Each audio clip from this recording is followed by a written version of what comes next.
राधे राधे। शर्मा जी की कहानी चैनल पर आप सबका हार्दिक हार्दिक स्वागत, अभिनंदन। पहले समय पर्वत के निकट कर्तीपुर में एक धर्मात्मा धर्मदत्त नाम का ब्राह्मण रहता था। वह भगवान विष्णु के सब व्रत करता था और 8 पहर उनकी भक्ति में लगा रहता था। एक दिन कार्तिक महीने में वह एक पहर रात शेष रहने पर जागरण के लिए भगवान विष्णु के मंदिर में गया। वह हर प्रकार की सामग्री लेकर पूजा करने के लिए जा रहा था कि उसने मार्ग में एक बड़ी भयंकर राक्षसी को देखा, जिसके बड़े बड़े दांत थे, लपलपाती हुई जीभ थी, बड़े बड़े लाल नेत्र थे, मांस रहित था उसका शरीर। वह भयंकर राक्षसी को देखकर धर्मदत्त बुरी तरह से कांपने लगा और कुछ उपाय न देखकर उसने पूजा वाली थाली और जल का लोटा उस राक्षसी पर फेंक दिया, क्योंकि उसने भगवत नाम का जप करते हुए वह सामग्री और जल का लोटा जिसमें कि तुलसी दल पड़ा हुआ था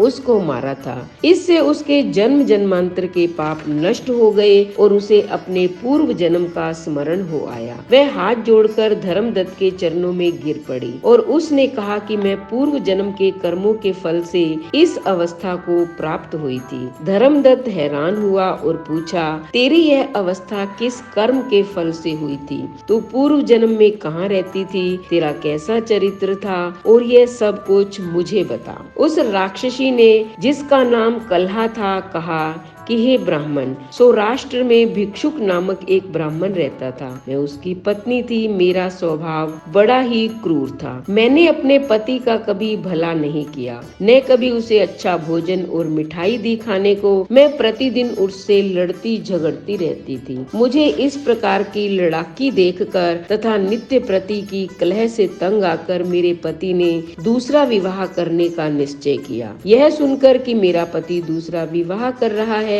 मैंने उसके दूसरा विवाह करने से पहले ही विष खाकर आत्महत्या कर ली। मेरी मृत्यु के पश्चात यम के दूत आए, मुझे पकड़ कर ले गए और यमराज ने मुझे देखकर चित्रगुप्त से पूछा कि बताओ इसने क्या कर्म किया है? जो भी कर्म इसने किए हैं अब इसको उनका फल भोगना होगा। चित्रगुप्त ने यमराज से कहा, इसने अपने जीवन में कोई भी अच्छा काम नहीं किया है। यह सदा अपने पति को खराब भोजन देकर आप सदा अच्छा भोजन खाती रही है, इसलिए यह विष्ठा खाने वाली होगी।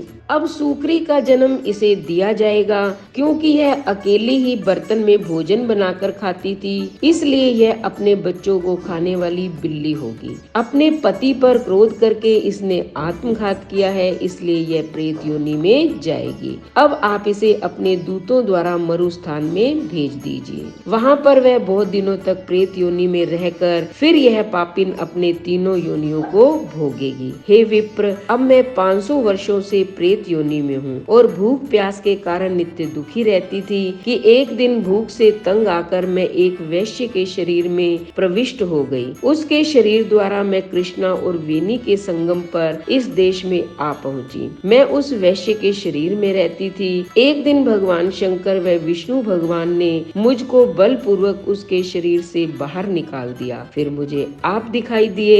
आपके लोटे में से तुलसी जल का एक छींटा मेरे ऊपर पड़ा, जिससे मेरे सब पाप नष्ट हो गए। तो यह है तुलसी दल का प्रभाव। तो तुलसी दल की पूजा कीजिए, तुलसी का पौधा लगाइए, फिर देखिए आपके जीवन में कोई कष्ट या तकलीफ नहीं आएगी और जाने अनजाने कोई पाप हो भी गया तो सब तुलसी की कृपा से दूर हो जाएंगे। तो आप इस महत्व को सुनिए, उसके बाद चैनल को सब्सक्राइब करें, लाइक और शेयर करें, कमेंट करें और बेल आइकन के बटन को दबाएं ताकि ऐसी ही महत्वपूर्ण बातों का नोटिफिकेशन सबसे पहले आपको मिले। धन्यवाद।